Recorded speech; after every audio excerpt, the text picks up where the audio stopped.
Assalamualaikum warahmatullahi wabarakatuh. Alhamdulillah bisa bertemu lagi.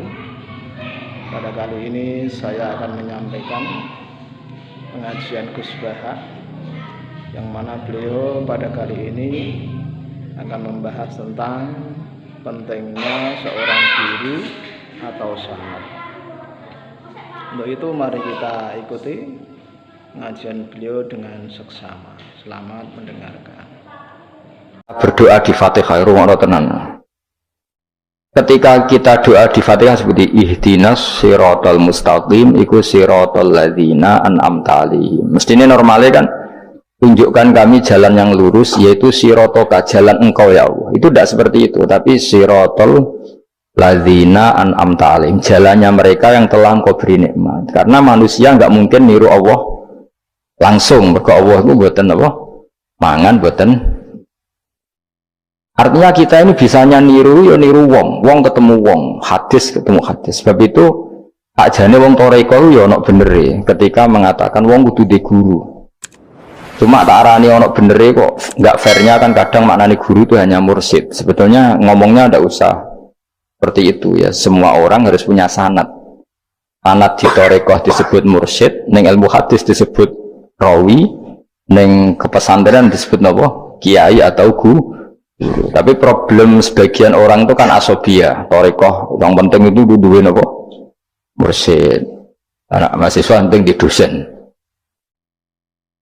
Karena apa? Itu tadi rumah tenan, awas kena salah. Orang itu tidak bisa niru Allah, sing iso ditiru podo-podo menu samlane ihdinas siratal mustaqim siratal ladzina an'amta. Anut dalane wong sing telah engkau beri nikmat. Ya, yang telah itu siapa? Ya sing wis mati. Iku sing mesti kena dilut sing wis mati. Tapi problem wong mati ini terserah sing nyejarahno. Padha wae iki misale anut Abdul Qadir Jilani utawa anut Imam Ghazali, rawine hop. Utawa penafsirnya goblok. Ya mau kados kula ngaji sore tak contohno, ana wong soleh alim jagungan mbek wong ayu utawa ketemu wong ayu takok-takokan ning perapatan. Terus mbok simpulno nak ngono jagungan mbek wong ayu iku. Lha kan goblok banget. Padahal iso wae wong iki faktor tonggo sehingga ngergani utawa kebetulan cawe tidak mau takok bab haid. Belum ragilem kan kudu dijawab. Dan kesunatannya jawab ning perapatan, nek omah rapati sunat. Tak jamin secara fikih. Semakin di depan umum semakin baik karena ketemu perempuan yang tidak mahram baik di depan umum maupun baik dhewean. Baik di depan umum. Tapi kadang-kadang wong saya iso ngaji malah ngono kok ngarepe wong akeh tok dhewean malah bahaya bocah kok. Wong ora tau ngaji ku repot. Makanya kiai-kiai itu nak nyemak mbak-mbak itu rata-rata malah di depan umum. Memang bagus di depan umum kalau ketemu orang yang tidak mahram. Mergo pikirane wong ora macam-macam. Pantangannya seperti Dewi Nabi layak luwana rojulun bimraati. Tidak boleh orang persepen. Ya, jadi kan nanti tonggo ayu. Nak pun jagungan di depan umum. Bener macam-macam. Nak kono gelem loh. Mestinya ora gelem jagungan baca elek. Tapi kadang orang berpikir, ojo ngarepe wong akeh mari ditiru. Lah asal di depan orang banyak itu harame rapatin nemen koyo dewi. Tapi kan tetap nak disimpulno itu boleh repot. Baleni malih ya terus dalane Allah iku kudu niru wong, ora oleh langsung niru Allah mergo Allah iku mukhalafatul lawati niru wong. Mulane wazkur Ismaila wal Yasa. Kanjeng Nabi sing kekasih Allah kon niru Nabi Ismail, Nabi Yasa, Nabi Nabudal. Maksudnya niru wong. Kali Ismail di prestasi mengorbankan dirinya untuk abahnya. Iku ngewangi bangun apa? Ka'bah dan siap disembelih. Nabi Yasa di prestasi seperti ini, Nabi Dzulkifli punya prestasi seperti ini. Iku dawuh pangeran kena eling aku, iku eling hamba-hambaku sing saleh. Mergo eling Allah langsung tuh tidak bisa karena ada problem apa? Allah itu mukhalafatul lil hawadis. Saiki wong kudu ora iso ngaji, muni langsung anut Kanjeng Nabi. Anut Kanjeng Nabi itu artinya apa? Pastikan riwayatnya benar dulu. Nabinya pasti benar, tapi riwayat yang sampai ke kita. Pertanyaannya bukan kita anti anut Nabi, memastikan riwayat itu benar atau tidak. Setelah riwayat itu benar, maknanya benar enggak? Bisa saja maknanya salah. Kayak kelompok-kelompok yang mudah mengkafirkan orang itu maknanya hadis salah. Memang Nabi ngendikan laisa minna ya tidak termasuk golonganku wong sing tau bodoni. Tapi maksudnya Nabi ya dalam konteks itu tidak termasuk golonganku. Bukan berarti dia sama sekali tidak termasuk umatnya Kanjeng Nabi. Karena dalam banyak hadis Nabi ngendikan syafaati li ahlil kabair min ummati. Umatku sing tahu dosa lah berhak mendapat syafaat. Andai kan orang yang pernah bodoni langsung enggak umatnya Nabi, berarti menjadi kafir. Nanti dari hadis laisa minna ora termasuk golonganku wong sing nate bodoni man ghasyana. Banyak kalau nuruti itu banyak, tidak termasuk golonganku sing bodoni, termasuk golonganku yang itu kan banyak yang dicap Nabi enggak. Riwayatnya benar tapi pemaknanya salah. Makanya ada pepatah masyhur itu kalau dalam tradisi ulama itu laula murabbi lama arafna rabbi walau lal ulama lama arafnal iya laula murabbi umpama ora ana sing didik aku lama arafna rabbi kita ndak akan ngerti Tuhan ingsun. Ya jadi misalnya kue urip ning alas gak ana guru gak ana apa rom yo wit iki pahit wit iki manis banyu iku nyegerno kan ngono-ngono tok kowe roh pangeran kok ndi saja. Masa belajar filsafat sendiri paling rom kidang mbok bedak roh celeng mbok bedak jenenge ra ono siapa-siapa mulane laula murabbi lama arafna rabbi. Jadi kita tahu Allah barokah para murabbi wong sing didik. Jika hubungan kita dengan Allah itu ya nurut sing didik. Ya jenenge laula murabbi lama arafna rabbi. Terus nomor loro walau lal ulama lama arafnal anbiya. Andai kan tidak ada ulama kita juga gak ngerti Nabi. Kowe kok sithik-sithik sunah Rasul hadis sing nerangno sapa? Kalau kita ngerti Nabi ku nak sujud iku ngene, iku jare sapa? Iku sangka sallu kama raaitumuni sholli. Sahabat nyekseni sujude Nabi, tabiin nyekseni sujude sahabat, tabiin nyekseni sujude para tabiin terus sampai kula ngerti sujude Mbah Mun niru Mbah Zubair, niru Mbah Karim Lirboyo, terus niru sampai Mbah Hasyim niru Mbah Mahfud niru sing aran Anatut Talibin Nabi Bakar Sato, beliau niru Utsman Ad-Dimyati, terus niru Sayyid Zaini Dahlan ya, terus saya Utsman Ad-Dimyati terus sampai Kanjeng Nabi Muhammad sallallahu alaihi wasallam. Mulane walau lal isnad laqala man sa'a ma seandainya tanpa sanad maka orang akan ngomong sekena. Karena itu agama. Sehingga Allah orang ngendikan ihdinas siratal mustaqim siratoka dan ngendikane siratal ladzina. Kita harus ngikuti orang. Orang itu siapa yang bisa diikuti? An'amta alaihim yang telah engkau beri nikmat. Jadi wong itu ora ngerti ngaji ini, supaya anut Nabi. Karena kalau anut Nabi secara 100%, misalnya sisa niru misalnya sisa niru hal tertentu. Terus kowe nak serampangan, saiki sampean nak bedheki. Kowe saiki misale wis iso niru Nabi salat qobliyah. Terus qobliyah niru Nabi, cingkrange wis anut Nabi. Wis misale terus dia wis niru Nabi. Nanti kalau agama itu tidak ada riwayat. Nabi urip di Mekah Madinah, kenapa kamu tidak urip di Mekah Madinah? Misalnya pertanyaannya seperti itu. Maka yang ini terus panjang. Nah, memperdebatkan seperti ini itu tidak ada dulu ulama. Mulai dulu nggak ada memperdebatkan seperti ini. Karena ulama lah yang tahu cara pandang usul fikih ini. Nabi ketika tempat di Madinah itu jenenge waqi'atu ainin, satu fakta. Sementara Nabi nak nasrul Islam itu misi. Ulang lagi ya, Nabi tempat di Madinah namanya waqi'atu ainin, satu fakta. Tapi Nabi nasrul Islam, menyebarkan Islam itu satu misi, satu himmah, satu cita-cita. Sehingga kalau ulama ditanya, kamu hidup di Madinah tapi nggak bisa menyebarkan Islam, dengan hidup di Uni Soviet dan menyebarkan Islam, milih mana? Sehingga Sayyidina Ali karramallahu wajhah itu milih pindah ke Najaf, ke Irak. Karena beliau menganggap Madinah sudah cukup aman Islamnya, aman peradabannya. Beliau ingin menyebarkan Islam di bawah kemana? Kufah, yaitu tenggene Najaf. Nah, tapi nggak bisa kamu katakan, Sayyidina Ali gak niru Nabi. Nabi urip di Madinah kok dia pindah. Pindah Budi? Irak. Tapi karena pertanyaannya bisa dibalik. Nak tetap di Madinah, orang Jawa nguyai segoro tahsilul asik karena mendakwai sesuatu yang sudah jalan. Tapi kalau ke Irak menyebarkan agama. Waktu balik ini, nak kue neng Papua, aku nggak masjid sebagai pendiri. Tapi nak kue neng kota, ngurmat masjid itu untuk opah, misalnya milih di. Cara gue golek ridane pangeran. Nah, misalnya seperti itu. Jadi ulama usul fikih yang tahu duduk perkaranya itu. Ya sudah, kita harus mengikuti ulama. Karena dia yang tahu, beliau-beliau ini yang tahu cara pandang. Mengenai laulal ulama, lama arafnal. Dulu ketika era murni itu orang sedekah itu biasa, mesti diterima.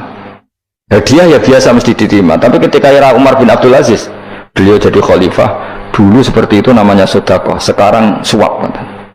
Semenjak itu ada aturan baru, kalau orang sedang jabat, kok dikasih hadiah orang berperkara itu nggak boleh, karena potensinya dulu nggak kebayang ada suap itu, karena orang kalau ngasih ya ikhlas, bahkan diterima itu sudah senengnya bukan. Nah ini gak, salam tembak sidik ngatur kiai mulai dolim terus jaluk aneh-aneh, orang sekedar undang pengajian, jaluk swargo amit-amit tenan, justru itu mari ras swargo, salam tembak yang mana kok jaluk aneh apa? Jadi saya ulang lagi ya, iling-ilingi makalah ulama, laula murabbi lama arafna rabbi walau ulama lama arafnal anbiya. Karena kita butuh sanad. Kalau kamu tanpa sanad, maka bayangkan Islam itu sesuai yang kamu bayangkan tadi. Jadi misalnya kita bayangkan Nabi itu figur yang begini-begini. Padahal kadang Nabi itu figur yang secara ilmu sholah itu malah kadang nggak iso nalar. Sing iso nalar itu ilmu yang riwayat. Misalnya gini, Nabi itu punya sisi unik. Kalau dahar itu di depan umum. Kadang sampai di luar di depan umum. Terus kalau memperlihatkan sebagai manusia itu ya diperlihatkan. Kenapa? Karena Nabi jadi Nabi itu setelah Nabi Isa. Nabi Isa karena begitu sempurna malah kecelakaan dianggap pangeran. Sehingga Nabi itu kalau dari di depan umum. Terus Nabi istrinya banyak. Karena untuk mempertegas bahwa Nabi itu tidak Tuhan. Karena ciri utama Tuhan itu tidak beristri, tidak beranak, tidak makan, tidak minum.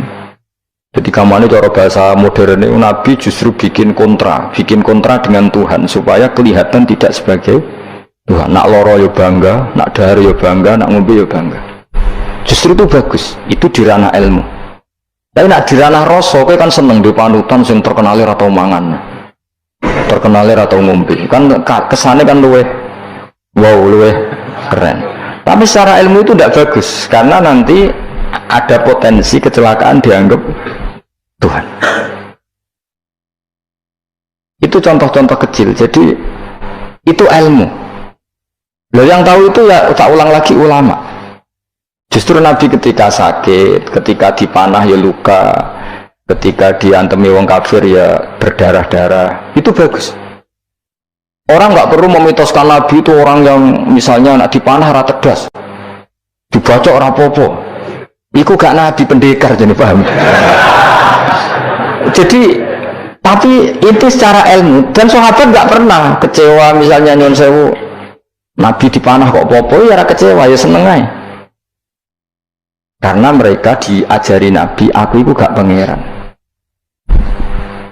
Nah ini saya cerita. Jadi andai kan agama itu tidak berdasar sanad, tidak berdasar ilmu, maka orang akan menghayalkan agama dengan pikirannya sendiri. Itu kan seperti orang idolakan Gajah Mada atau wah Gajah Mada terlalu sempurna sampai musno. Jadi gak ada kuburan nih, baliknya neng langit. Soalnya itu dindilah musno terus macam-macam. Nah bayangkan kalau agama disepertikan itu, betapa bahayanya. Makanya agama itu butuh apa? Sanad. Karena sanad ini yang menjaga konstitusi apa? Agama. Makanya eling-elingin apa? Laulal ulama lama arafnal anbiya walau la murabbi lama arafna rabbi. Kita tidak pernah tahu Tuhan kecuali. Nah maka guru ini posisinya kuat sekali. Saking kuatnya posisi guru, ya guru yang seperti ini sampai ada pepatah tadi man ta'allama bila sayhin fasehu setan. Orang belajar tanpa guru berarti gurunya itu setan. Karena ekstrimnya guru, ekstrim. Orang tanpa guru itu Nah kemudian terus mulai ada dominasi, orang toreko hanya nganggap itu mursyid, mahasiswa yang nganggap itu dosen misalnya, terus di tradisi ilmu itu guru. Sebenarnya itu tidak itu semua, yaitu bagian dari itu, tapi tidak itu semua. Yang penting itu ada sanad. Jika cara pandang itu tadi, Nabi di Medina itu waqi'atu ainin, satu fakta sosial. Meskipun dengan segala fadhailul Madinah, tetap itu satu fakta sosial. Hanya Rasulullah terbanyak hidup di Kufah. Mulai Sayyid alim-alim di Kufah, setelah itu pindah ke Yaman. Apakah pindah ke Yaman itu berarti meninggalkan tempat gaya Rasulullah? Tidak seperti itu. Tapi ciri utama Nabi itu dakwah dan nasrul ilm. Dan yang butuh zaman itu Yaman ya ke Yaman, yang butuh itu ke Indonesia ya ke Indonesia. Nah, andai kan sunnah Rasul dimaknai secara sepihak, kudu urip ning Madinah. Berarti orang Islam sekali gak ning Madinah gak dianggap sunnah Rasul. Wah kan terus panjang jadinya. Makanya terus ada ilmu, yaitu namanya usul fikih. Usul fikih itu yang ngatur itu semua, yang bisa menganalisis. Caranya gampang saja. Zaman Nabi Sugeng itu sudah nyuruh Sayyidina Ali ke Yaman, disuruh dakwah ke Yaman. Beberapa sahabat disuruh ke daerah-daerah terpencil. Artinya apa? Andai kan yang ditempati Nabi Medina itu jadi sentral, harus orang di Medina, Nabi tidak akan menyuruh orang keluar dari. Tapi nyatanya mereka disuruh keluar demi kepentingan dakwah. Berarti keluar dari Madinah itu bukan meninggalkan sunnah Rasul. Akhirnya terus jadi ilmu. Akhirnya terus dibedakan mana waqi'atu ainin, mana yang misi. Tentu didahulukan apa, misi atau himmah. Jadi itu harus ada ilmunya, memang seperti itu. Misalnya termasuk yang paling terkenal saya contohkan berkali-kali, Nabi itu kalau sedekah ya pakai tamar, kalau uang ya pakai dinar. Tapi ilmu kita tahu maknanya itu adalah alat tukar. Hingga di Indonesia kita sedekah pakai rupiah. Kalau Nabi pakai tamar, kita ganti beras karena maknanya kut, makanan pokok. Oh kok pepeh niru Nabi. Lagi niru Nabi saya ini berarti sedekah rupiah, gak niru Nabi. Nabi nggak pernah sedekah pakai rupiah, tapi pakai apa? Dinar. Nah itu terus ada ilmunya. Yaitu disebut ada ilmu waqi'atu ainin. Kebetulan Nabi orang Mekah, maka sedekahnya pakai dinar. Di era itu orang Mekah seringnya dahar kurma. Terus itu semua dimaknani kod sama alat tukar, apa? Kod sama alat tukar. Sekarang alat tukar rupiah ya berarti sedekahnya rupiah. Kalau zakatnya dulu makanan pokok di Mekah, ya kita zakat pakai makanan pokok di Indonesia, maknanya beras. Itu ya ulama lagi yang tahu, itu ulama. Lengi-lengi ihdinas siratal mustaqim, siratal ladzina, jalannya mereka yang telah engkau beri nikmat. Karena kalau langsung ada kanjeng Nabi misalnya, itu sanatnya gimana coba? Misalnya sholat madhep Ka'bah, itu ya sudah kita anut Nabi, sholat itu madhep Ka'bah. Tapi zaman Nabi teng Medina itu luas masjid Medina itu sudah lebih dari luasnya Ka'bah. Geleng-geleng. Dina ana wong fanatik Ka'bah itu fanatik presisi Ka'bah itu rapati ngaji. Zaman Nabi Sugeng itu luas masjid itu sudah lebih luas ketimbang Ka'bah. Ka'bah itu hanya 18 kali 16 meter. 16 sampai 18 meter diameternya itu. Berarti kalau ingin kenceng Ka'bah, semua masjid harus luas maksimal itu 18 meter. Karena kalau masjid itu 50 meter, berarti ujung yang sana sampai sana itu sudah tidak center Ka'bah. Kalau ingin center harus bentuk U. Iya kan? Kalau Ka'bah itu 18 meter, kalau ingin kenceng Ka'bah berarti masjid semua harus berapa luasnya? 18 meter. Nanti kalau 50 meter yang ujung sana sama ujung sana, bodoh Utopia, bodoh. Tapi zaman Nabi Sugeng itu masjid di Medina itu sudah lebih luas ketimbang diameter. Itu menunjukkan bahwa madhep Ka'bah itu tidak harus persis Ka'bah untuk jarak yang jauh, cukup jihad itu namanya arah. Ya terus seperti itu. Lagi-lagi lalu lama arafnal ambiya. Kemudian nasah mansuh. Kalau sampean belajar textbook, Nabi Ibrahim bujune akeh, Nabi Dawud bujune akeh, Nabi Sulaiman apa meneh. Kowe langsung anut.